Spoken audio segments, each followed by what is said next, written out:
আসসালামু আলাইকুম ওয়া রাহমাতুল্লাহি ওয়া বারাকাতুহু। আলহামদুলিল্লাহি রাব্বিল আলামিন ওয়াসসালাতু ওয়াসসালামু আলা আশরাফিল আমবিয়াই ওয়াল মুরসালিন ওয়া আলা আলিহি ওয়া আসহাবিহি আজমাইন, আম্মা বা'দ। মুহতারাম হাজিরিন, মহান আল্লাহ তাআলার দরবারে অশেষ শুকর, যিনি আজকে পবিত্র জুমার দিনে আমাদেরকে চট্টগ্রামের পাঁচলাইশে অবস্থিত পার্কভিউ হসপিটাল জামে মসজিদে একত্রিত হওয়ার তৌফিক দিয়েছেন। সবাই বলে আলহামদুলিল্লাহ। মুহতারাম হাজিরিন, আপনারা নিশ্চয়ই জানেন যে আগামী 12ই ফেব্রুয়ারি আমাদের জাতীয় সংসদ নির্বাচন অনুষ্ঠিত হবে। তো ইসলাম এমন একটি জীবন বিধান যেখানে আমাদের জীবনের সকল দিক নিয়ে কিছু নির্দেশনা দিয়েছে এবং সেগুলো সুস্পষ্টভাবে পবিত্র কোরআন এবং হাদিসের মধ্যে উল্লেখ করা হয়েছে। তো আমরা কে কি বলল, কে কি সমালোচনা করলো সেটা না দেখে বরং আল্লাহ তাআলাকে ভয় পেয়ে দল মত নির্বিশেষে সকলের জন্য কিছু নসিহত, কিছু উপদেশ রাখার চেষ্টা করব, যাতে করে আমাদের মাঝে আমরা এমন মানুষদেরকে প্রতিনিধি হিসাবে পাই যারা দ্বীনের জন্য, জাতির জন্য, আমাদের দেশের জন্য উপকারে আসবে। আল্লাহ তাআলা আমাদেরকে সেই তৌফিক দান করুন, বলুন আমিন। মুহতারাম হাজিরিন, আমরা যদি পবিত্র কোরআনের কিছু আয়াত দেখি এবং মহানবী সাল্লাল্লাহু আলাইহি ওয়াসাল্লামের কিছু হাদিস যদি আমরা দেখি, তাহলে আমাদের কাছে এটা স্পষ্ট হবে যে মহানবী সাল্লাল্লাহু আলাইহি ওয়াসাল্লাম তিনি নিজেই কেমন নেতা ছিলেন, কেমন নেতৃত্ব তিনি দিয়েছিলেন, সাহাবায়ে কেরামকে তিনি কিভাবে গড়ে তুলেছিলেন এবং উম্মতদের মধ্যেও নেতা নির্বাচনের জন্য তিনি কি দিক নির্দেশনা দিয়েছেন সেটা আমাদের জানা অতি জরুরি। মুহতারাম হাজিরিন, আমি আপনাদের সামনে পবিত্র কোরআন এবং হাদিসের কতগুলো বাণী উল্লেখ করব, তারপরে ইনশাআল্লাহ সামারি আকারে সবগুলো একবারে উপস্থাপন করার চেষ্টা করব, অথবা ফাঁকে ফাঁকে আমি এই ব্যাখ্যাগুলো আমি আপনাদের সামনে উপস্থাপন করব। আউযু বিল্লাহি মিনাশ শাইতানির রাজীম। বিসমিল্লাহির রাহমানির রহিম। ইন্নাল্লাহা ইয়া'মুরুকুম আন তু'আদ্দুল আমানাতি ইলা আহলিহা। ইন্নাল্লাহা ইয়া'মুরুকুম আন তু'আদ্দুল আমানাতি ইলা আহলিহা ওয়া ইযা হাকামতুম বাইনান নাসি আন তাহকুমু বিল আদল ইলা আখিরিল আয়াত।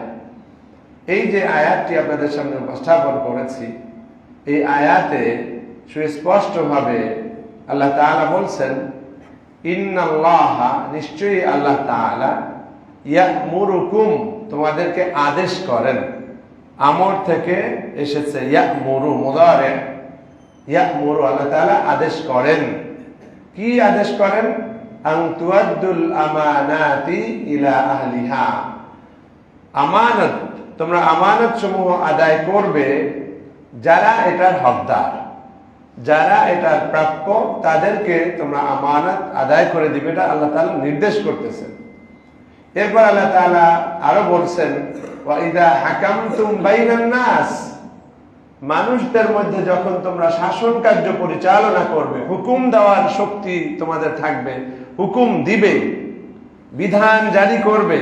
তাহলে আমাদের সংসদে তো সে আইনগুলো পাশ হয়, তারাই তো এই বিধানগুলো জারি করে।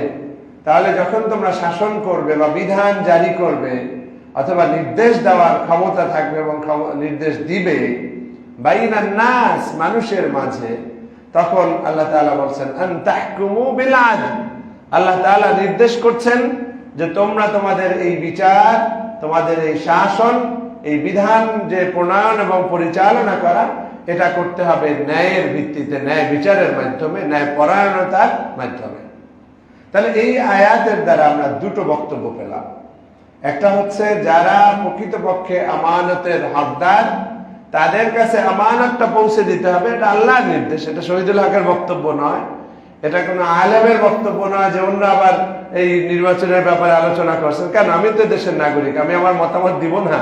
আমি কোরআন হাদিসের আলোকে বলবো এবং সেক্ষেত্রে সর্বোচ্চ চেষ্টা করব যাতে কোনো একটি নির্দিষ্ট দল, গোষ্ঠী বা ক্যান্ডিডেটের পক্ষে না হয়। কোরআন হাদিসের আলোকে বক্তব্য দেওয়ার পরে আপনারা আপনাদের মতো করে যাচাই করে নেবেন যে কোনটা আমাদের করণীয়। এতটুকু আপনাদের কাজ। আমাদের কাজ হচ্ছে আয়াতে কি আছে, হাদিসে কি আছে, সেগুলো ব্যাখ্যা দেওয়া, এরপর আপনারাই বের করে নেবেন। এটা যদি আমাদেরকে করতে দেন তাহলে বিশৃঙ্খলা হবে, সেটা আপনাদের দায়িত্ব থাকবে। কিন্তু আমরা নিউট্রালি, একদমই নিরপেক্ষভাবে পবিত্র কোরআনের আয়াত এবং হাদিসগুলো আপনাদের সামনে উপস্থাপন করব। তাহলে এই আয়াত দ্বারা প্রমাণিত হলো যে তোমরা আমানতকে আদায় করবে যারা এই আমানতের হকদার। এই কথাটা অনেক ব্যাখ্যা আসবে, অনেক বড়, সেটা আমি আরো ধীরে ধীরে ভাঙাবো। সেটা হচ্ছে যেহেতু একটা দেশ পরিচালনার ব্যাপার, যাদের কথায় শুধু সংসদ না, যাদের কথায় আমাদের এই কোর্ট চলবে, যাদের কথায় পুলিশ চলবে, আর্মি চলবে, বিডিআর চলবে, অর্থাৎ পুরো দেশের শিক্ষা ব্যবস্থা কেমন হবে, অর্থ ব্যবস্থা কেমন হবে, টেলিকমিউনিকেশনের ব্যবস্থা কেমন হবে, সমস্ত বিষয় যারা ঠিক করে দিবেন, তারা তো ওই রিক্সাওয়ালা খুব সাধারণ মানুষ হওয়া ঠিক নয়। এই কারণে যেহেতু এখানে অনেক অনেক গুরুত্বপূর্ণ বিষয় সংশ্লিষ্ট রয়েছে, তাহলে এখানে হকদার হচ্ছে যে আসলেই প্রকৃতপক্ষে যারা যোগ্য, নানা দিক দিয়ে যারা যোগ্যতা সম্পন্ন, যারা নৈতিকতার দিক দিয়ে, জ্ঞানের দিক দিয়ে, আচরণের দিক দিয়ে, হিকমতের দিক দিয়ে, এইরকম মানুষকে আমাদেরকে নির্বাচন করতে হবে, কারণ তারাই প্রকৃত হকদার, তারাই প্রকৃত হকদার। একজন রিক্সাওয়ালা, সে আপনাকে ট্রেনে এনেছে, রিক্সা ভাড়া দিয়ে করেছে, সেটার জন্য আপনি তাকে ভাড়াটা দিবেন, এটা হলো হক। কিন্তু যেই লোকের কথায় আইন পাশ হবে, আর সেই লোক হবে একজন জাহেল, সেই লোক হবে একজন গুনাহগার, সেই লোক হবে একজন পাপিষ্ট দুর্নীতিবাজ, এটা আপনারাই গুনাহগার হবেন। কারণ আপনি আপনার দায়িত্ব যথাযথভাবে পালন করতে ব্যর্থ হচ্ছেন। সেই জন্য আপনাকে খেয়াল রাখতে হবে যে আল্লাহ তাআলা বলে দিয়েছেন যে তোমরা যারা আমানতের হকদার, তাদেরকে আমানতটা আদায় করে দাও। যারা আমানতের প্রকৃত হকদার, তাদেরকে আমানতটা আদায় করে দাও। আল্লাহ নির্দেশ, আল্লাহ আবার বলছেন, আল্লাহ তো ডাইরেক্ট বলে দিতে পারতেন, কিন্তু ডাইরেক্টও বলেছেন। অন্য আয়াতে আদ্দুল আমানাতি ইলা আহলিহা এভাবে বলা হয়েছে।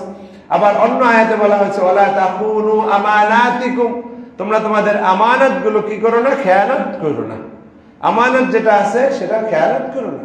এখন এই আমানত আপনার সংসারের, আপনার সন্তানরা আপনার কাছে আমানত, আপনার স্ত্রী আপনার কাছে আমানত, আপনার ছাত্রছাত্রীরা একজন শিক্ষকের কাছে আমানত, একজন ডাক্তারের কাছে রোগীরা আমানত।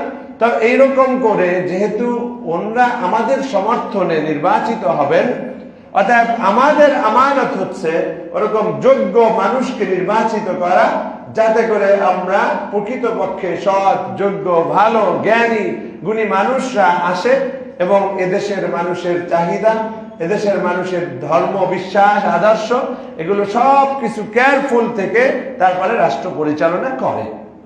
গোপনে গোপনে বিদেশিদের সাথে চুক্তি করা, গোপনে গোপনে এমন কিছু করা যেটা দেশের স্বাধীনতা, সার্বভৌমত্ব ধ্বংস করে দিবে, এরকম মোনাফেক টাইপের মানুষ, অথবা এরকম এমন মানুষ যারা বিশ্বাসঘাতকতা করবে, তাদেরকে যদি আপনি নির্বাচিত করেন, তাহলে আপনি অবশ্যই আল্লাহ তাআলার কাছে দায়ী হবেন। কারণ এটা শুধু ওনার দোষ চাপাইলে হবে না যে আমি তো বুঝি নাই, হবে না। আপনি যাচাই বাছাই করেন, আপনি যাচাই বাছাই করেন। কারণ অন্যদিনও আমি বলেছি, ইন জাআকুম ফাসিকুম বিনাবাইন ফাতাবায়ানু, কোন ফাসিক তোমার কাছে এসে একটা সংবাদ দিল, এইটা এটা এটা এটা এই করব, তুমি যাচাই বাছাই করো। আন্দাজে নিজের তালে পয়রা দেওয়া যাবে না। তো যাই হোক, এরপরে আরেকটা বর্ণনা আসলো, সেটা হচ্ছে যে আদল করতে হবে। যখন কাউকে আমরা এভাবে দায়িত্ব দিব, সে বিচার কার্য পরিচালনা করবে, শাসন কার্য পরিচালনা করবে, তাহলে করতে হবে কিভাবে? বিল আদল, ন্যায়ের ভিত্তিতে, ইনসাফের ভিত্তিতে। আমাদের মুক্তিযুদ্ধের যে ডিক্লারেশন ছিল, সেখানেও কিন্তু এটা ছিল, সামাজিক সুবিচারের কথা ছিল, কিন্তু আমরা কিন্তু সেটা দেখি নাই। মানবিক মর্যাদার কথা ছিল, কিন্তু আমরা কিন্তু সেটা ওই অর্থে দেখতে পারি নাই। তাহলে কোথায় মানবিক মর্যাদা, কোথায় সামাজিক সুবিচার, কোথায় সাম্য, সেগুলো কিন্তু ভুলুণ্ঠিত হয়েছে। অর্থাৎ শুধু স্লোগানে নয়, শুধু নির্বাচনের ইশতেহারে নয়, বরং প্রকৃতপক্ষে যাদের উপরে আমাদের আস্থা থাকবে যে না এরা ন্যায় বিচার করবে, আমাদেরকে তাদেরকে চুজ করতে হবে। আল্লাহ তাআলা আমাদের সেই তৌফিক দান করুন, বলুন আমিন। অন্য আয়াতে আল্লাহ তাআলা এই ইসলামী নেতৃত্বের ব্যাপারে একটি গুরুত্বপূর্ণ পয়েন্ট উল্লেখ করেছেন। কোরআনের মধ্যে আল্লাহ তাআলা বলেছেন বাসতাতান ফিল ইলমি ওয়াল জিসম, বাসতাতান ফিল ইলমি ওয়াল জিসম। অর্থাৎ নেতা আমরা যখন বানাবো, তাদেরকে বানাবো বা তারাই আমাদের নেতৃত্ব দিবে যারা শারীরিকভাবে ফিট, বিল জিসম, শারীরিকভাবে ফিট।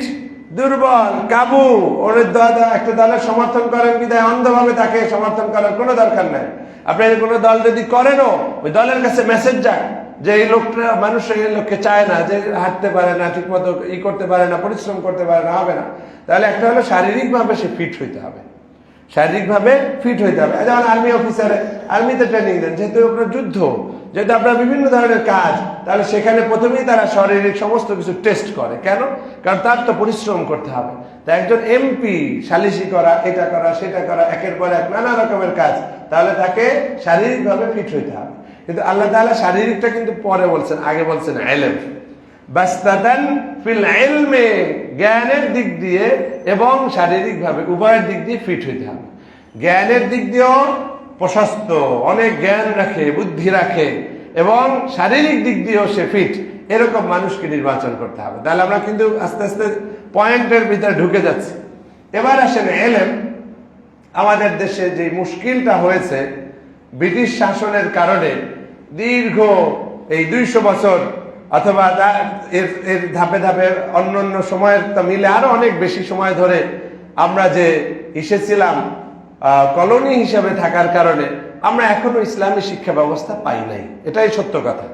মাদ্রাসাগুলোতে যা শিক্ষা দেওয়া হয়, ইসলামী কোরআন হাদিসের আলোচনা হয়, কিন্তু কোরআন কিভাবে রাষ্ট্র পরিচালনার দিক নির্দেশনা দেয় এরকম আলোচনা খুব কমই হতে পারে। কোরআন কিভাবে চিকিৎসা বিজ্ঞান পরিচালনা করে মাদ্রাসাগুলোতে, আমি নিজেও মাদ্রাসার ছাত্র, আমি মিথ্যা বলবো না বা মাদ্রাসার বিরুদ্ধে বলছি না।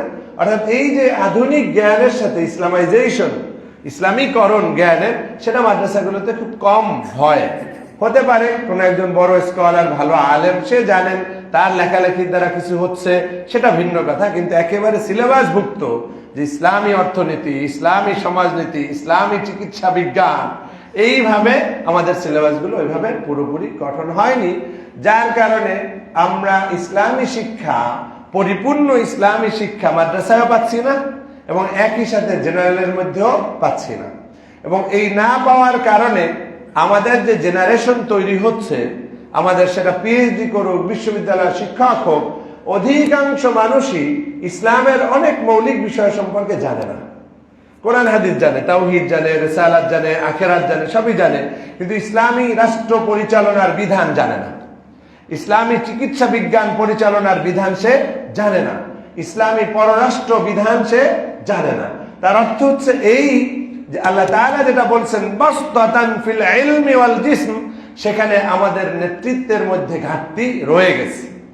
একদিকে আমাদের শিক্ষা ব্যবস্থার কারণে এই ঘাটতি দেখতে পাচ্ছি আমরা, আবার অন্যদিকে আমরা দেখি যে সেই ব্রিটিশদের সময়ের যে সেকুলার যে রাজনৈতিক ব্যবস্থা, সেটা থাকার কারণেও আমাদের যারা নেতা নেত্রী হন তারা ইসলামী জ্ঞানে জ্ঞানী নন। তাহলে এলেম শুধুমাত্র আমার এই সেকুলার এলেমই এলেম নয়। আমি বহুবার বলেছি সবচেয়ে গুরুত্বপূর্ণ এলেম হচ্ছে ইলমুদ্দিন, দ্বীনের জ্ঞান, আল ইলমু শারঈ, শরঈ জ্ঞান। আপনারা যদি আজকে যাচাই বাছাই করেন, আমাদের মধ্যে যারা এইভাবে কম্পিটিশন করেন, নির্বাচনে অংশ নেন বা দাঁড়ান এমপি প্রার্থী হিসাবে, তাদের অনেকের মধ্যে এই ঘাটতিটা পাওয়া যাবে।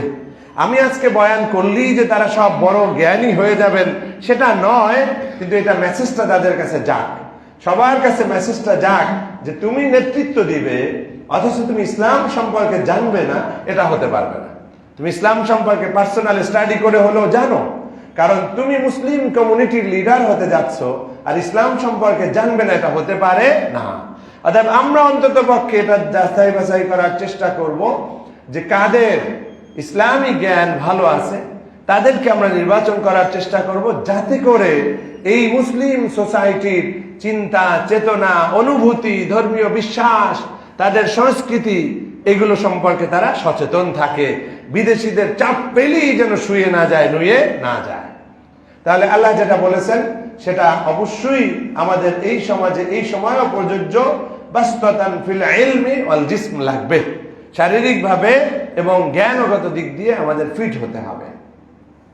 এরপরে পবিত্র কোরআনে আল্লাহ তাআলা বলেছেন ওয়া আমরুহুম শুরা বাইনাহুম, তাদের মধ্যে যে হবে এই বিভিন্ন ডিসিশন মেকিংটা হবে, এটা হবে শুরা, অর্থাৎ পারস্পরিক পরামর্শের ভিত্তিতে। পারস্পরিক পরামর্শের ভিত্তিতে আমাদের এই রাষ্ট্র পরিচালিত হবে।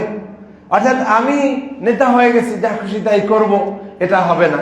অর্থাৎ এই মেন্টালিটির যারা মানুষের সাথে দেখা করবে, কথা বলবে, কনসালটেশন করবে সিদ্ধান্তের ব্যাপারে, ওয়াশাবিরহুম ফিল আমর, নবীকে আল্লাহ তাআলা বলতেছেন ওয়াশাবিরহুম ফিল আমর, তুমি কি করো, কোনো একটা কাজের ব্যাপারে তাদের সাথে পরামর্শ করো। ফাইজা আযামতা ফাতাওয়াক্কাল আলাল্লাহ, যখন সিদ্ধান্ত হলো তখন কি করো, আল্লাহর উপরে তাওয়াক্কুল করো। কিন্তু আমাদের নেতা নেত্রীদের একটা বড় স্বভাব বা বড় সমস্যা হলো এই, নির্বাচনের আগে খুবই সাধু, খুবই নরম ভদ্র শান্ত, রিক্সাওয়ালা বললো দাঁড়াই যায় থেমে যায়, এতিম মিসকিন দাঁড়াইলে থেমে যায়। কিন্তু যখন নির্বাচন হয়ে যায় তখন আমি বিশ্ববিদ্যালয়ের শিক্ষক হয়েও আর ফোনে ধরে না, তারপরে সাক্ষাৎকার পাওয়া যায় না। তার অর্থ হচ্ছে তারা ওই পরামর্শ কেন্দ্রিক যে সিদ্ধান্ত নেওয়ার মেন্টালিটি, সেটা আর তাদের খবর থাকে না। কোনো মতে বৈধ নির্বাচন হোক অবৈধ হোক, রাতের হোক আর দিনের হোক, সার্টিফিকেট একটা পাইয়া বসতে পারলেই হইল, তারপরে আমি যা খুশি তাই করতেছি, এটা ইসলামের শিক্ষা নয়। ইসলামের শিক্ষা নয়। অর্থাৎ আমাদের কোরআন শিখায় যে আমরা কি করব, পরামর্শ করব। কোরআন শিখায় যে আমরা শুরার ভিত্তিতে আমাদের রাষ্ট্র পরিচালনা করব। নবীজি বলছেন কুল্লুকুম রাইন ওয়া কুল্লুকুম মাসউলুন আন রাইয়াতিহি, তোমাদের মধ্যে প্রত্যেকেই দায়িত্ববান, দায়িত্বশীল, এবং তোমাদের প্রত্যেককেই তাদের অধীনস্থদের ব্যাপারে জিজ্ঞাসা করা হবে। ও আমার ভাইয়েরা, এর দ্বারা স্পষ্টভাবে প্রমাণিত হয় যে আমরা যারা ভোটার, আমরা আমাদের দায়িত্ব এড়াতে পারি না। আমরা বলতে পারি না অমুকই দায়ী, অমুকিরই সবকিছু, না না না। নবীজি বলছেন তোমাদের প্রত্যেকেই দায়িত্বশীল। অর্থাৎ ভোট যখন দিব দায়িত্ব বোধের সাথে দিব, ভোট যখন দিব দায়িত্ব সচেতনতার সাথে দিব। কারণ আমি যে ভোট দিচ্ছি সেইটার ব্যাপারে নবী আমাকে, আল্লাহ তাআলা আমাকে জিজ্ঞাসা করবেন, আর যাকে দেওয়া হলো তাকেও তার দায়িত্ব সম্পর্কে জিজ্ঞাসা করা হবে। অতএব এই হাদিস দ্বারা স্পষ্ট প্রমাণিত হয় যে আপনি অলসতা করে, অবহেলা করে, গাফেল থেকে, ফাঁকিবাজি করে, জেনেও না জেনার ভান ধরলে চলবে না, বরং আপনাকে স্টাডি করতে হবে, নিজেকে দায়িত্ব নিতে হবে যে আমি এমন লিডার বানাবো যার দ্বারা দেশের মানুষের কল্যাণ হয়, ইসলামের উপকার হয়, দেশের স্বাধীনতা সার্বভৌমত্ব টিকে থাকে। সংসারের ব্যাপারে যদি দায়িত্ব পালন করতে পারেন, নবীজি উদাহরণ দিয়ে বলছেন স্বামীর কি দায়িত্ব, স্ত্রীর কি দায়িত্ব, প্রত্যেকের ব্যাপারে বলা হয়েছে। তাহলে একটা রাষ্ট্র পরিচালনা করছেন তামাশা, সেখানে আপনি অবহেলা করছেন, সেখানে যা খুশি তাই মন্তব্য শুনি ভোট দিচ্ছেন, এটা করা যাবে না। আরেকটি বিষয়, শাহাদাতুম বিল হক, সত্যের ব্যাপারে সাক্ষ্য দেওয়া ইসলামের অত্যন্ত গুরুত্বপূর্ণ একটা দিক। অর্থাৎ আপনি মিথ্যা সাক্ষী দিলে সেটার জন্য অনেক অনেক অভিশাপ, অনেক অনেক ধরনের পরিণতির কথা কোরআন হাদিসের উল্লেখ রয়েছে। তাহলে আপনি কিন্তু এটাও এক ধরনের সাক্ষ্য দান হচ্ছে। ভোটিং মানে হচ্ছে you are supporting someone, you are giving the evidence or শাহাদা দ্যাট হি ইজ গুড। আপনি সার্টিফাই করছেন। তাহলে আপনি যখন সার্টিফাই করছেন, একজন খারাপ লোককে আপনি ভালো বলছেন, সার্টিফাই করছেন, তার মানে আপনি মিথ্যার আশ্রয় নিচ্ছেন, আপনি সঠিকভাবে আপনি সাক্ষ্য প্রদান করছেন না।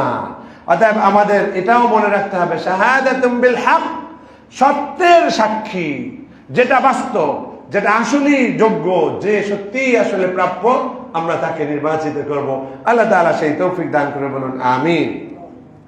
অন্য আয়াতে আল্লাহ তাআলা বলছেন তাআওয়ানু আলাল বিররি ওয়াত তাকওয়া ওয়ালা তাআওয়ানু আলাল ইসমি ওয়াল উদওয়ান। তোমরা কি করো? পুণ্য কাজ, ভালো কাজের ব্যাপারে পরস্পরকে সাহায্য করো এবং তাকওয়ার ব্যাপারে সাহায্য করো, এবং তোমরা গুনাহের কাজ এবং আল্লাহর বিরুদ্ধাচরণের কাজে তোমরা পরস্পর সাহায্য করো না। এটাও একটা নির্দেশনা। এটাও আমাদের এই নির্বাচনে আপনি কি কার পিছনে দৌড়াইবেন, কার পিছনে মিছিল দেবেন, স্লোগান দেবেন, কাকে ভোট দিবেন, এটাও একটা নির্দেশ কোরআনের। যদি দেখেন যে এর দ্বারা ভালো কাজের উন্নয়ন হবে, যদি এর দ্বারা দেখেন যে তাকওয়ার প্রমোশন করা হবে, তাহলে আপনি আল্লাহর নির্দেশ পালন করতেছেন। কারণ আল্লাহ বলতেছেন তোমরা পরস্পরকে সহযোগিতা করো পুণ্য কাজে, ভালো কাজে এবং তাকওয়ার ব্যাপারে, এবং পাপের কাজে আল্লাহর বিরুদ্ধাচরণ করে, আল্লাহর বিরুদ্ধাচরণ হয় সেসব ব্যাপারে সহযোগিতা করো না। তাহলে দুইটা চারটা বিষয়ের কথা বলা হয়েছে। এবার আপনাকে যাচাই করতে হবে, খুঁজে বের করতে হবে যে কাকে দিলে সে ভালো কাজের ব্যাপারেই উৎসাহ দিবে, সংসদে ভালো আইন পাশ করবে, ভালো ভালো কাজের কথা বলবে, আল্লাহর ভয়ের কথাটা মনে রাখবে, নিজে মনে রাখবে এবং আইন প্রণয়নের ক্ষেত্রে এটা খেয়াল রাখবে। আর কাকে দিলে পাপ হবে না, পাপের কাজটা প্রমোশন হবে না, পাপের কাজটা সরিয়ে দেওয়া হবে না, এবং একই সাথে আল্লাহর বিরুদ্ধাচরণ হবে না। অনেক মানুষ আছে আমাদের মধ্যে, এই একটু হলেই দেখা যায় যে ধর্মীয় বিষয়গুলো নিয়ে খোঁচা দেয়, আজে বাজে মন্তব্য করে। তার মানে হচ্ছে তুমি আল্লাহর বিরুদ্ধাচরণ করছো, তুমি আল্লাহর একটা বিধানকে তুমি অপমান করছো। তাহলে বোঝা যাচ্ছে যে যারা আল্লাহর বিরুদ্ধাচরণ করবে অথবা পাপের কাজকে উস্কানি দিবে, তাহলে তাদের ব্যাপারে সহযোগিতা করা যাবে না। আল্লাহ নির্দেশ দিয়েছেন, আপনারা করেন বা না করেন। আমি কোনো পার্টির জন্য, কোনো ব্যক্তির জন্য ভোট চাইতে এই বয়ান দিচ্ছি না, লাইভে দিচ্ছি, পুরো জাতি শুনুক, যাতে করে আমরা সংশোধন হতে পারি। অ্যাটলিস্ট আপনি ভালোবাসেন একটা পাপীকে, কথার কথা, ওরে বলবেন যে ভাই ভোটটা তো দিতে চাইছিলাম, কিন্তু এইটা আল্লাহ বলছে যে এমন কাউকে দেওয়া না যারে যে কি হয়েছে খারাপ কাজ, পাপের কাজ অথবা আল্লাহর বিরুদ্ধে। তুমি তো ওই কথাটা বলছো যে আমি শরীয়তে আইন চাই না, এটা চাই না, সেটা, তাহলে এটা তো আল্লাহর বিরুদ্ধাচরণ হয়ে গেল। তুমি তো হিজাব নিয়ে একটু এটা সেটা কইতেছো, তুমি থামো, তওবা করো, না হয় কিন্তু ভাই তোমার পিছনে আমি ভোট দিতে পারবো না। Very good. আল্লাহ বলছে সুদ হারাম, তুমি তো ভাই এই দেখি তুমি সুদি কারবার করো, থামো, তোমার সুদ ছাড়ো, তাহলে তোমার ভোট দেবো না। খালাস। কোনো পার্টি বুঝি না, কোনো ব্যক্তি বুঝি না, আমরা কোরআন হাদিসের মাপকাঠিতে প্রত্যেককে এভাবে যাচাই করতে হবে, ওদেরকে সংশোধন করতে হবে। আল্লাহর কথার উল্টা করবা আর আইসা আমি একজন মুসলমান ইমানদার, আমাকে ধোকা দেবা, আমরা এত বোকা ইমানদার সাজতে চাই না। মনে থাকবে ইনশাআল্লাহ। এরপরে আরেকটি হাদিস বলছি, এটা আরো কঠিন, মনে রাখবেন। আপনারা তো যদি মনে না থাকে আপনারা লাইভ থেকে শুনে নেবেন। একটা হাদিস বলছি, মা মিন আবদিন ইয়াস্তারঈহিল্লাহু রাইয়াতান ইয়ামুতু ইয়াওমা ইয়ামুত আহুয়া গাশুন লিরাইয়াতিহি ইল্লা হারামাল্লাহু আলাইহিল জান্নাহ।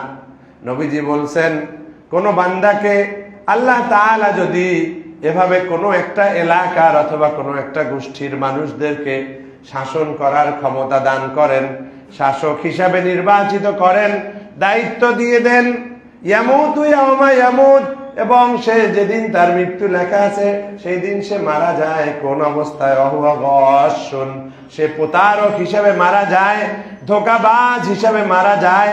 অর্থাৎ যেই কথা বলে বলে সে শাসনের দায়িত্ব নিয়েছিল, যেই লোভ দেখিয়ে দেখিয়ে নির্বাচিত হয়েছিল, সেই লোভের কথা মানুষদেরকে লোভে ফেলে নির্বাচিত হয়ে গেছে, নেতা হয়ে গেছে, সাংসদ হয়ে গেছে, এমপি হয়ে গেছে, কিন্তু সে হচ্ছে গাশুন, প্রতারক, সে হচ্ছে বিশ্বাসঘাতক। সে একটা কথা বলছে কিন্তু সেটা করে নাই।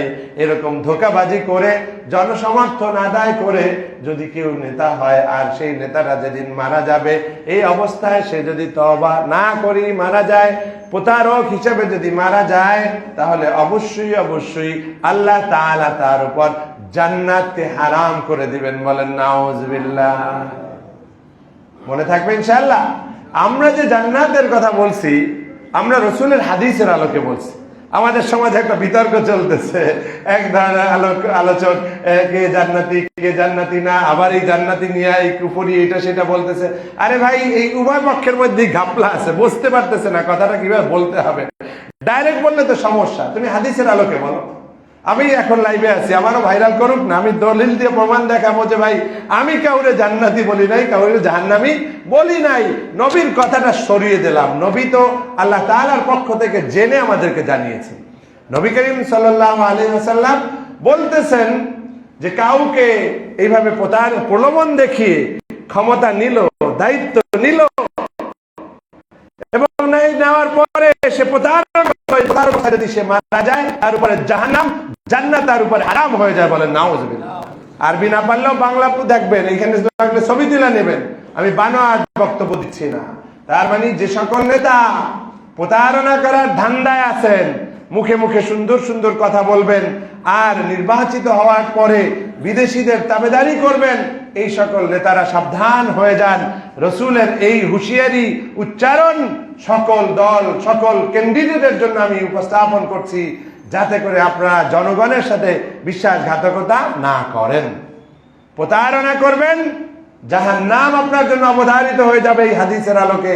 কারণ জান্নাত যখন হারাম করে দিবেন আল্লাহ তাআলা, তার উল্টাটা কি? জাহান্নাম। তাহলে আল্লাহ তাআলা অবশ্যই অবশ্যই, এবং এই হাদিসটা দুর্বল হাদিস না, এটা বুখারী এবং মুসলিম মুত্তাফাকুন আলাইহি, বুখারী এবং মুসলিমের হাদিস, যে কোন নেতা হলো, আল্লাহ তাআলা তাকে সুযোগ দিলেন, কিন্তু সে প্রতারণা করলো, তার উপরে জান্নাত হারাম। আপনারা বিভিন্ন জায়গায় ক্যাম্পেইন করলে এগুলো বলবেন, যারা ক্যান্ডিডেট আছে ওদের কানে যাক, সতর্ক হয়ে যাক, সাবধান হয়ে যাক। অন্য একটি আয়াতে আল্লাহ তাআলা বলছেন যে কেমন নেতা নির্বাচন, সেখানে একটি বিষয়, ইন্না খায়রা মান ইস্তাজারতা আল কবিয়ুল আমিন, আল কবিয়ুল আমিন। এখানে একটা বৈশিষ্ট্য পাওয়া যায় যে আমরা এমন নেতা নির্বাচন করব, কবি, শক্তিশালী হবে। একটু আগে যেটা বলছিলাম, বাস্তাদান ফিল ইলমি ওয়াল জিসম, শারীরিক দিয়েও ফিট, জ্ঞানের দিক দিয়েও ফিট, নলেজেবল এবং ফিজিক্যালি ফিট। আরেকটি জায়গায় আল্লাহ তাআলা বলছেন আল কবিয়্যু আল আমিন, আল কবিয়্যু আল আমিন, শক্তিশালী হতে হবে, সৎ সাহস থাকতে হবে, ভীরু হইলে হবে না। ফিজিক্যালি, মেন্টালি, জ্ঞানের দিক দিয়ে, সব দিক দিয়ে শক্তিশালী হতে হবে, যাতে করে শয়তানের মোকাবেলা করা যায়, যাতে করে বিদেশিদের সাথে ডিল করা যায় যে আমার দেশ স্বাধীন দেশ, তুমি যত বড় ইউরোপ হও, আমেরিকা হও, আমার দেশের মানুষের অধিকার আগে, তারপরে তোমার সাথে চুক্তি। মানুষকে নষ্ট করে, মানুষের অধিকার খর্ব করে কোনো চুক্তি করব না। এরকম মেন্টালি স্ট্রং মানুষ আমাদের লাগবে, আল আমিন লাগবে, আমানতদার লাগবে। এরপরে অন্য আয়াতে আল্লাহ তাআলা স্পষ্টভাবে বলছেন, যেটা আগে আমরা শুরুতে বলেছিলাম, ইদিলু হুয়া আকরাবু লিত্তাকওয়া, তোমরা আদল করো, ন্যায় বিচার করো, ন্যায় পরায়ণ হও, কারণ এটাই তাকওয়ার অধিক নিকটে। বলেন সুবহানাল্লাহ। অতএব ন্যায় বিচার ছাড়া আপনি ইসলামী শাসক অথবা রসুলের যে ভালোবাসার শাসক, সেটা আপনি হতে পারবেন না। অন্য আয়াতে আল্লাহ বলছেন, ওয়াকিমুল ওয়াজনা বিল কিসতি ওয়ালা তুখসিরুল মিজান। এই যে মাপ দেওয়ার কথা বলা হয়েছে, এটা শুধু ওই ব্যবসার ক্ষেত্রে না, সর্বক্ষেত্রে। আমরা যে আমাদের যেই সন্তানরা শাহাদাত বরণ করেছে, বৈষম্য বিরোধী আন্দোলন করেছে, তাদের অন্যতম একটা হচ্ছে যে বৈষম্য চলবে না, আমরা সবাই সমান, এদেশের নাগরিক। আলেম দেখলি টিটকারি, মৌলবী, মোল্লা, জঙ্গি, এইসব বন্ধ করেন, নাটক, এইসব বাজে আজে বাজে ভাষায় কথা বলা বন্ধ করেন। প্রত্যেকের সমান অধিকার। আমি মাদ্রাসায় পড়ি, এতিমখানায় পড়ি, আর ওই বক্তব্যে থাকি, আমার যেমন মূল্য রয়েছে, তুমি প্রেসিডেন্ট হও, প্রধানমন্ত্রী হও, সবার সমান অধিকার। এইটাই আল্লাহ তাআলা স্পষ্ট ভাবে বলে দিয়েছেন। যখন তোমরা পরিমাপ করবে, তখন তোমরা ন্যায়ের সাথে এটা এস্টাবলিশ করো, আকিমু, এস্টাবলিশ করো, প্রতিষ্ঠা করো। যখন তোমরা মাপবে সঠিকভাবে, কি মাপবো? আমার যে কোনো কিছুর ক্ষেত্রে হবে। এবং এটার ক্ষেত্রে একটা জিনিস আমার প্রসঙ্গক্রমে মনে উঠে গেছে, যদিও সময় কম, সেটা হচ্ছে এখানে আবার একটা ভুল করা যাবে না। আমরা অনেক সময় ভুল করে বসি। সেটা হচ্ছে আপনার সন্তান, সেও একটা পাবে, ধরেন একটা অ্যালটমেন্ট বা একটা বরাদ্দ পাওয়ার কথা। এখন আপনিও অতি ভদ্রতা দেখাতে গিয়ে তাকেও বঞ্চিত করা যাবে না, তাকেও বঞ্চিত করা যাবে না। ওই যে ওমর রাদিয়াল্লাহু আনহুকে ধরছিল খুতবা দেওয়ার সময়, আপনি এত লম্বা পাইলেন কোথায়? খুতবা থামাই দিয়ে তারপর বলছে যে একটা আমার ছেলের, একটা আমারটা বেশি শর্ট হয়ে যাচ্ছে, আমি ছেলেরটা যোগ করছি। তার মানে ছেলেকে বঞ্চিত করেন নাই, ছেলেকে বঞ্চিত করেন নাই। এটা আমাদের কিন্তু মাথায় রাখতে হবে। আপনারা নিশ্চয়ই দেখেছেন, কেউ কেউ হয়তো চট্টগ্রাম বিশ্ববিদ্যালয়ে একজন নিয়োগের ব্যাপারে খুব ভাইরাল করে দেওয়া হয়েছে যে অমুকে এটা কি করেছে, স্বজন প্রীতি করেছে। আমি 1 মিনিট মনে উঠেছে বলে ফেলি, আপনাদের জন্য সুবিধা হবে এই মিসআন্ডারস্ট্যান্ডিং গুলো দূর করার জন্য। যাকে নেওয়া হয়েছে তিনি হচ্ছেন 3.80 ইন্টারন্যাশনাল পাবলিকেশন আছে, তারপর হচ্ছে টিচিং এক্সপেরিয়েন্স আছে। এখন এই লোকটা ভিসির মেয়ে না প্রো ভাইস চ্যান্সেলরের মেয়ে না রেজিস্ট্রারের মেয়ে, এটা যদি আমি দেখি এবং দেখে যদি তাকে বঞ্চিত করি, এটাও এক ধরনের অন্যায়, এটাও এক ধরনের বৈষম্য, এটাও একটা ন্যায় পরায়ণতার বিকল্প অন্যায় হবে। কারণ হচ্ছে এই যে আপনি ন্যায়টাকে প্রতিষ্ঠা করতে পারছেন না। আপনি কেন? আপনি সঠিকভাবে আপনি জাজ করেন। এবং এরকম অনেক সময় অতি ভক্তি চোরের লক্ষণ হয়ে যায়। অতি ভক্তিগিরি দেখাতে গিয়ে আমাদের সমাজে যেখানে আমরা দেখেছি 2.92 টিচার হওয়ার কোনো শর্তই পূরণ করে না, সেরকম টিচারও আছে। ফেসিবাদীদের সময় ভাবেই হয়েছে, সেগুলোর ব্যাপারে আওয়াজ নাই। আপনি আওয়াজ তুলতেছেন 3.80 নিয়ে, তার মানে হচ্ছে ইল মোটিভেটেড। এখানেও আদলের বিষয়টা আপনার নষ্ট হয়ে যাচ্ছে। তো এই বিষয়টি আমি জাস্ট মনে উঠেছে বলে ফেললাম, যাতে করে আমরা সতর্ক থাকি। সাধুগিরি দেখাতে গিয়ে আমার সন্তানকে বঞ্চিত করা, ইত্তাকুল্লাহ ফি আওলাদিকুম, আল্লাহ তাআলা বলছেন তোমরা তোমাদের সন্তানদের ব্যাপারে আল্লাহকে ভয় করো। এর অর্থ হচ্ছে আমি একটু কাউকে বেশি সুবিধা দিব, কাউকে বঞ্চিত করব, সেটাও করা যাবে না। খুবই কঠিন, এটা একটা চ্যালেঞ্জ। আমার প্রসঙ্গক্রমে মনে উঠেছে, বিষয় বলে ফেলছি। এরপরে আরেকটি বিষয় আল্লাহ তাআলা স্পষ্টভাবেই বলেছেন, ওমান লাম ইয়াহকুম বিমা আনজালাল্লাহ ফাউলাইকা হুমুল কাফিরুন। কোন আয়াতে বলা হয়েছে ফাসিকুন, কোন আয়াতে বলা হয়েছে জালিমুন। স্পষ্টভাবে, ভুল বুঝবেন না, উল্টাপাল্টা ভাবে ভাইরাল করবেন না, খেয়াল করে শুনবেন। আর যদি কারো কোনো জায়গায় অপছন্দ হয়, সেই অংশটা কেটে আপনারা সরাবেন না, পুরোটা সরাবেন। 3টা শব্দ আল্লাহ তাআলা বলছেন। যে ব্যক্তি আল্লাহ তাআলার যা নাজিল করেছেন সেই আলোকে শাসন করে না, বিচার কার্য পরিচালনা করে না, প্রথম বলেছেন কাফিরুন, তারপরে বলেছেন ফাসিকুন, জালিমুন। আমি এখনই তাফসীর দেখে আসতেছিলাম এই গাড়িতে বসে। তিনটা অর্থ। কাফের হচ্ছে সে যে আসলে এটাকে অস্বীকার করে। আমাদের মধ্যে বিভিন্ন দলে ভাবে লুকানো কাফের আছে, নামে মুসলমান, লুকানো কাফের, প্রকাশ্যে বলে যে আমরা এগুলো মানি না, এগুলো আমরা ধার ধারি না, এগুলো চাই না, এগুলো মানি না।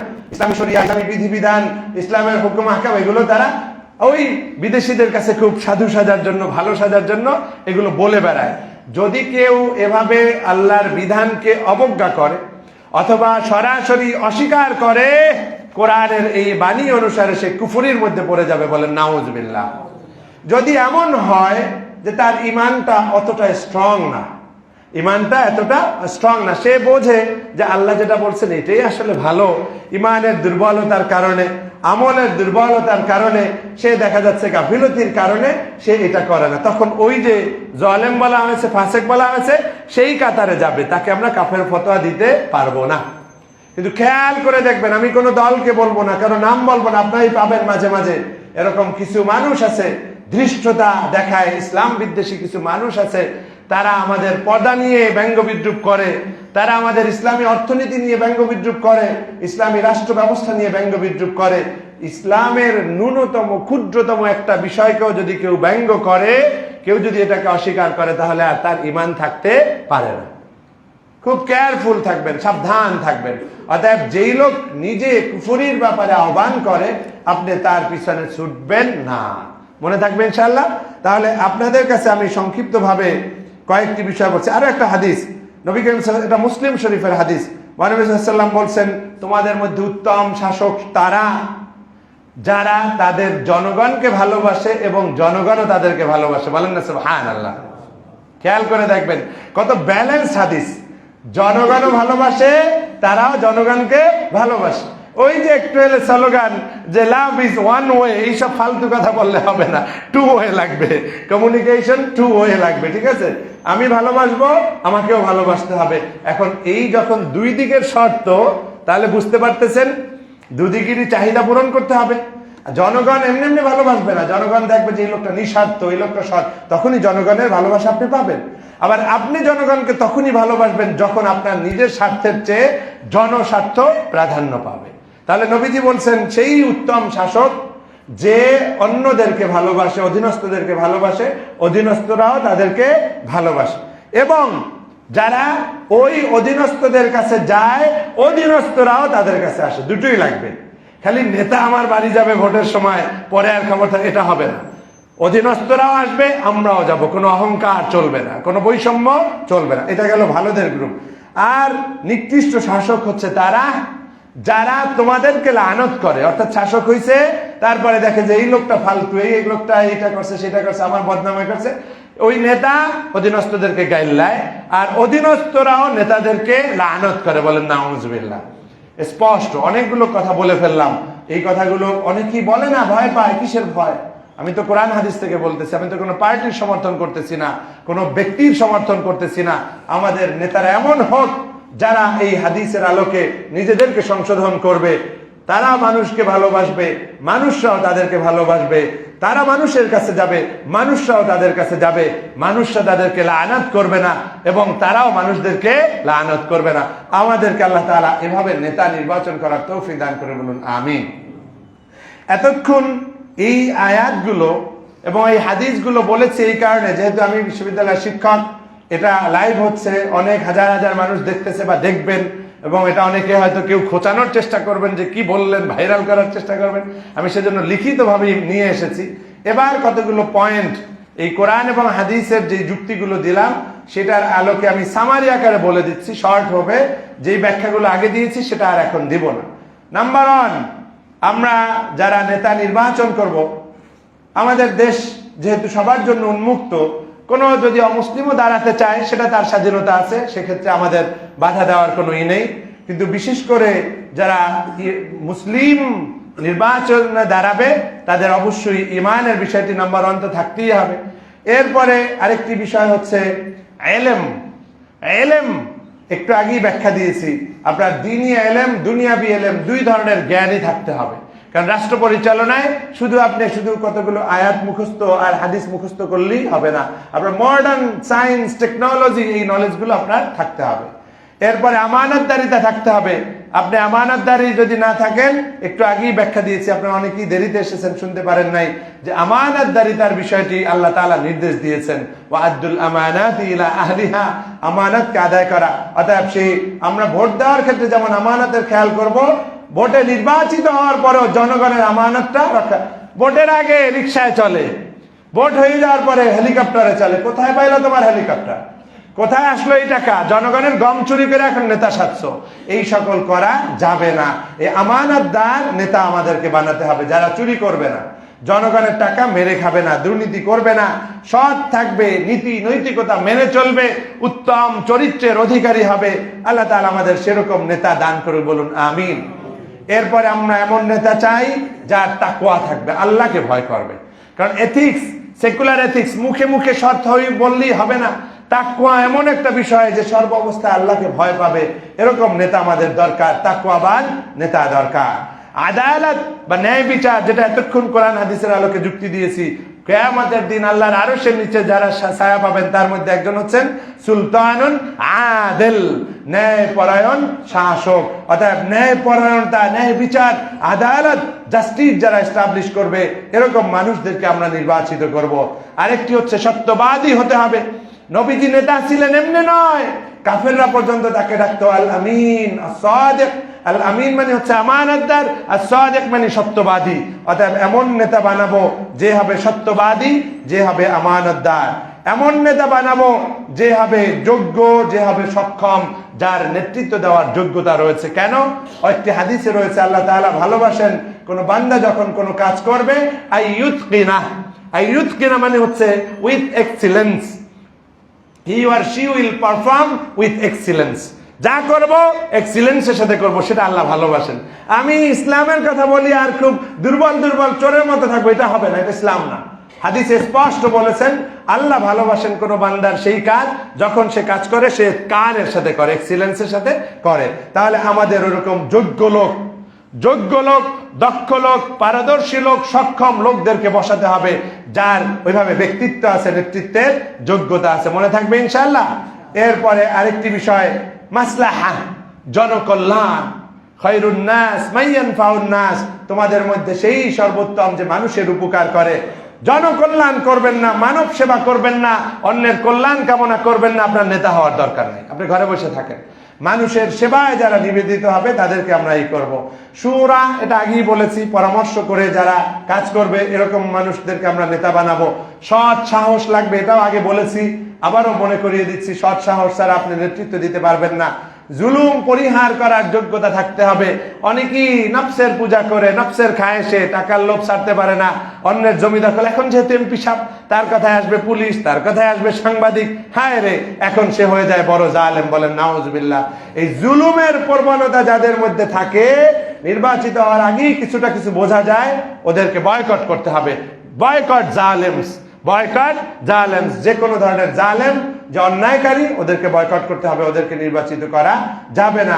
প্রতারণার বিষয়ে একটু আগেই কঠিন হাদিস শুনিয়েছি যে আল্লাহ তার উপরে জান্নাতকে হারাম করে দিবেন। এই প্রতারকদেরকে নির্বাচিত করা যাবে না। যারা কথায় বলে অথবা ইশতেহারে একটা কিছু বলবে কিন্তু প্র্যাকটিক্যাল করবে না। আমরা তো এর আগে দেখেছি মদিনার সনদের আলোকে দেশ চলছে, কিভাবে চলছে দেখলাম। 4000-এর বেশি মানুষ গুম হয়ে গেছে, এই ছিল মদিনার সনদ। কত মানুষকে নির্বিচারে গুলি করে মারা হয়েছে, এই ছিল মদিনার সনদ। এগুলো সব প্রতারণার এক একটা নমুনা। আমরা খেয়াল করতে হবে যে কোনো ধরনের প্রতারককে আমরা নির্বাচিত করব না। আরেকটি বিষয় আপনাদের কাছে আমি বলার পরেও আপনারা অনেকে হয়তো মেনে নিতে পারবেন না, কিন্তু আমার তো বলার অধিকার আছে না? ভিন্ন মত হইলে আমার মারতে হবে, মারবেন না।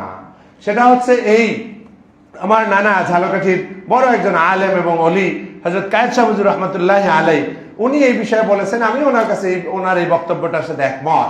সেটা হচ্ছে কম্পিটিশন হচ্ছে, ধরেন দুইজন মানুষের মধ্যে, কম্পিটিশন হচ্ছে দুইজন মানুষের মধ্যে। এখন আপনি যদি বলেন, ইভেন এই বক্তব্যটা শেখ আহমদুল্লাহ হুজুরের বক্তব্যের সাথেও যায় না, আমি দেখেছি, উনি বলছেন না ভালোকে দিতে হবে, একটা পাইলেও আপনার সাক্ষী হিসাবে, সেটা তার দৃষ্টিতে বলুক, কিন্তু আমার দৃষ্টিতে আপনাদের যদি ভালো লাগে আপনারা মেনে নেবেন, না হয় আরো যাচাই করবেন।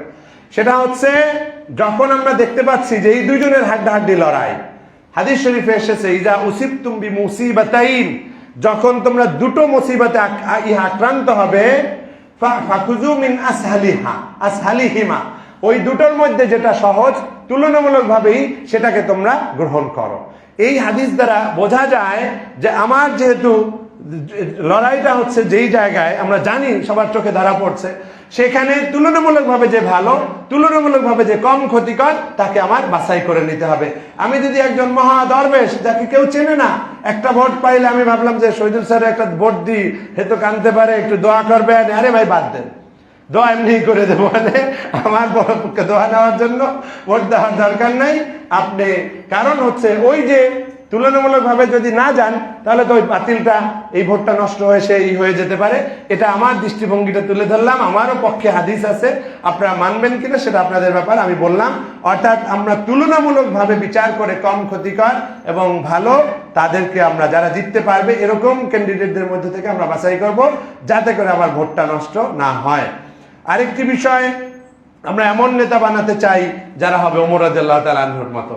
কি ওমর রাদিয়াল্লাহু তাআলা ওই ঘটনাটা জানেন যে ফোরাতের তীরে একটা কুকুরও যদি মারা যায় আমাকে ধরা হবে। আবার আপনারা জানেন যে বুড়ির ওই যে কি ঘরে খাবার নিয়ে গেছেন নিজের মাথায়। আর একটা জানেন না অনেকে, সেটা হচ্ছে এই ওমর রাদিয়াল্লাহু তাআলা আনহু তার অধীনস্থদেরকে ডেকে নির্দেশ দিয়েছেন, যখন কোনো কাজের বন্টন হবে সবচেয়ে কঠিন কাজটা দেবা ওমরের ভাগে, ওমর সেটা করবে। বলেন না সুবহানাল্লাহ।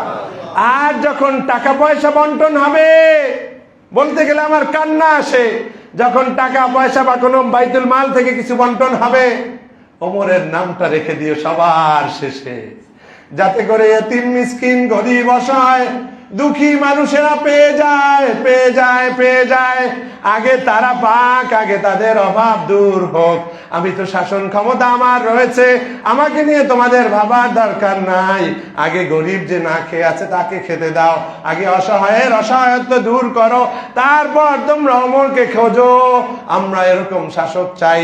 যদি এরকম প্রত্যাশা পূরণ হবে কিনা জানি না, কিন্তু আপনাদেরকে জানিয়ে দিলাম ওমর রাদিয়াল্লাহু আনহু বিশ্ব সেরা শাসক এমনি এমনি হন নাই, এই উক্তিটা অনেকেই জানেন না, জেনে নেবেন, অন্যদের মাঝে ছড়িয়ে দিবেন। ও ভাই, তুমি ভোট চাও, ভোটের পরেও আমার দিকে খেয়াল রাখো। আজকে 500 টাকার নোট দাও, আর ভোটের পরে 2 টাকাও দেবা না, সিরার নোটও দেবা না, এটা যেন না হয়, তখন আমার দিকে নজর দিও। ওমরের এই কথাটা মনে রেখো। বলেন ঠিক কিনা? মনে রাখা যাবে ইনশাআল্লাহ? আল্লাহ তাআলা তৌফিক দান করে, বলুন আমিন। আরেকটা বিষয়, ওয়াদা রক্ষা করা। আয়াতুল মুনাফিকি সালাসা, এর মধ্যে একটা হচ্ছে ওয়াদা খেলাপ করে। আমরা এমন লোকদেরকে নির্বাচিত করব যারা ওয়াদা ঠিক রাখবে, ওয়াদা পালন করবে, মুখে এক অন্তরে আরেক থাকবে। এই সকল মুনাফিকি চরিত্রের লোকদেরকে ভোট দেওয়া যাবে না। এরপরে বৈষম্যহীন রাষ্ট্র প্রতিষ্ঠার কথা আগেই বলেছি। ইসলাম সাম্য ইনসাফের ধর্ম, অতএব আমরা বৈষম্যহীন সমাজ প্রতিষ্ঠার জন্য যারা কথা বলবে তাদেরকে আমরা নির্বাচিত করব। দেশের স্বাধীনতা সার্বভৌমত্ব যারা রক্ষা করার জন্য বদ্ধপরিকর তাদেরকে আমরা নির্বাচিত করব। যারা গোপনে বিদেশিদের কাছে দেশ বিক্রি করবে না, সারেন্ডার করবে না, গোপন চুক্তি করবে না, তাদেরকে আমরা নির্বাচিত করব। যারা হবে বিশ্বস্ত, ট্রাস্ট ওর্দি, তাদেরকে আমরা নির্বাচিত করব। এবার আপনাদেরই দায়িত্ব, যেহেতু নির্বাচনের বিষয়টা সেন্সিটিভ, এখানে আপনাদের বিএনপির লোক আছে, অন্য দলের লোক আছে, জামাতের লোক আছে, সবাই আছে। আমি এমন কথা বলবো না যাতে করে আপনি আমাকে মনে করেন যে আমি একটা দলের ক্যাম্পেইন করতেছি, একটা ব্যক্তির পক্ষে ভোট চাচ্ছি। কোরআন এবং হাদিসের আলোচনাগুলো নিরপেক্ষভাবে উপস্থাপন করেছি। এবার আপনি যাচাই করেন আপনি কার পিছে ছুটতেছেন। যদি অন্যায়ের পিছে ছোটেন, আপনি আল্লাহর কাছে ধরা খাবেন। আমার কিছু আসে যায় না, আমাকে আপনারা রাখেন বাদ দেন, কিচ্ছু আসে যায় না, কিন্তু আপনার মুক্তিটা হচ্ছে আসল। আল্লাহ তাআলা আমাদেরকে এই সঠিক পথে চলার তৌফিক দান করে, বলুন আমিন। সরকার যেহেতু গণভোটের ব্যাপারে এই সরকারি ক্যাম্পেইন করতেছে, এটা দুঃখজনক। আমাদের অন্যান্য রাজনৈতিক দলগুলো এটা করা দরকার। অনেকগুলো সংস্কার হয়েছে, সেই সংস্কারের ব্যাপারে আমরা সাইনও করেছি ঐক্যমত কমিশনের মাধ্যমে। তারপরও অনেকেই ওইভাবে জোরালোভাবে এটার পক্ষে, হা ভোটের পক্ষে ক্যাম্পেইন করতেছে না। এটা আসলে ঠিক হচ্ছে না। এই হা ভোট যদি টিকে যায়, ওই যে আল্লাহর প্রতি পূর্ণ আস্থা ও বিশ্বাস, যেটা সুপ্রিম কোর্টের এই প্রধান বিচারপতির মাধ্যমে ফাইনালি এটা এস্টাবলিশ হয়ে গেছে আবারও, অতএব সেটা আবার ফিরে আসবে। আমি সেজন্য ব্যক্তিগতভাবে মনে করি কিছু ভুল ত্রুটি থাকলেও আপনারা হা ভোট দিবেন, এটার ক্ষেত্রে কোনো দল মতের কোনো ব্যাপার নয়। এটার মধ্যে রয়েছে সংস্কার, এটার মধ্যে রয়েছে অন্যায়কারীদের বিচার, এর মধ্যে রয়েছে কেউ ইচ্ছা করে স্বেচ্ছাচারী ফেসিবাদী হওয়ার সুযোগ বন্ধ হওয়ার একটা ব্যবস্থা। আল্লাহ তাআলা আমাদেরকে, আমার জ্ঞান অনুসারে আমি বুঝেছি, তারপরেও যদি কেউ কষ্ট পেয়ে থাকেন আমাকে ক্ষমা করবেন। আল্লাহ তাআলা আমাদেরকে সকলকে এই জাতীয় বিষয়ও যে ইসলাম আমাদেরকে শিক্ষা দেয় সেটা জানার এবং মানার তৌফিক দান করুক। আমিন। আখির দাওয়ানা আলহামদুলিল্লাহ।